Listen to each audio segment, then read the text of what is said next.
Alright guys, how we doing? We got another edition of The Rounds coming to you almost live, bringing you the freshest and tastiest in all the brews. I am so freaking excited. Today we're taking a trip through the frosty North Midwest by Michigan and checking out the Founders Brewery, and I'm just super fucking excited. This is Founders KBS. This is an Imperial Bourbon Barrel-Aged Stout that comes in 11.2% alcohol by volume and 70 IBUs, which makes it every bit the Imperial Stout that anybody who's a Stout lover fan would ever want. Let's get right into it, man. It says on the label, highly acclaimed, and I'm not going to lie to you, I've heard rumors about this for quite some time, and by the good grace of one of my viewers, happened to have come up on just a 4-pack.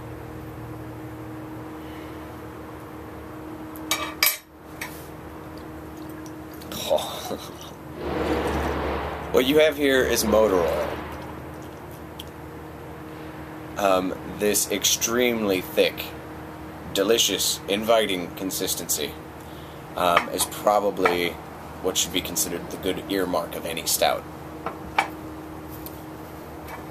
I have a super dirty head. Wow. Oh, just a huge bouquet.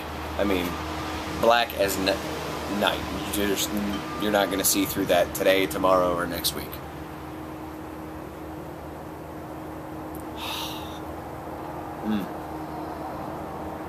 The bourbon pulls through quite well.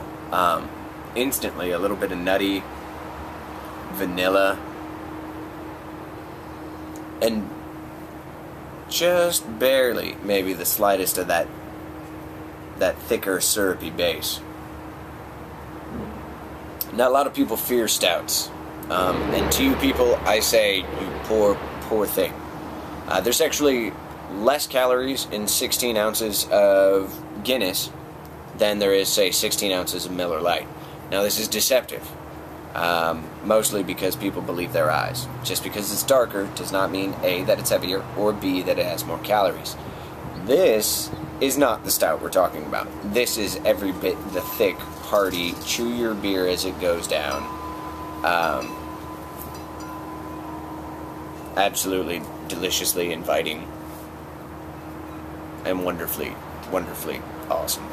That just reeks of bourbon.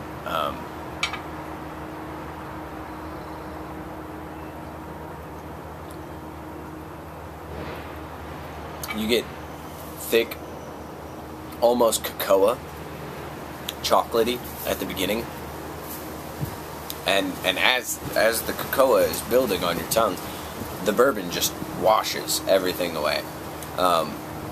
Middle of the flavor profile, I would say the bourbon kind of crescendos, and as it starts to fade, you get more of that hop profile, that 70 IBUs worth that they promise.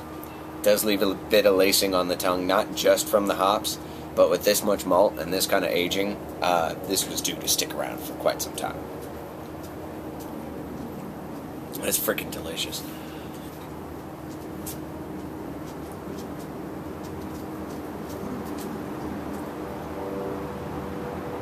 Now, at 11.2%, this is most certainly an Imperial 4-pack.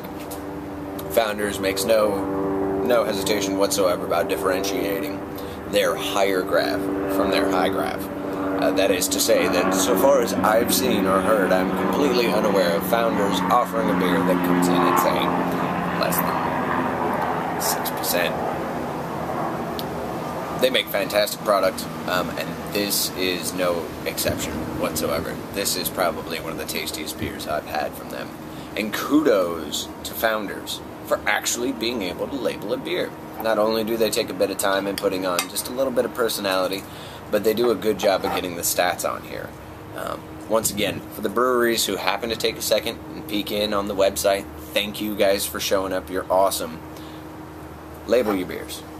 Please, please, please, please, please. I know label space is limited. I realize label space costs money. Label your beer. For a beer fan like myself, being a beer buyer as my day job, When I come in and I see a new product, I'm instantly excited. It doesn't matter what the label looks like. I'm ready to try something new, give it a fair shot, and see what it's worth. However, if I try it, regardless of whether I like it or not, if I don't have vital stats by which to operate by or compare it to, it leaves a good bit to be desired. So kudos to Founders for being able to label a beer and for producing something so awesomely evil as a bourbon barrel-aged imperial stout. This is probably one of the best barrel-aged beers I've had in quite some time. Find a beer, find a friend, guys. If you can find some of the KBS, snatch it up. Do that all day. We'll see you next time on the rounds. I'm Glenn. Have a good one.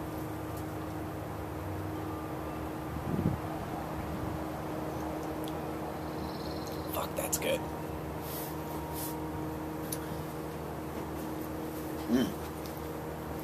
Cocoa, vanilla.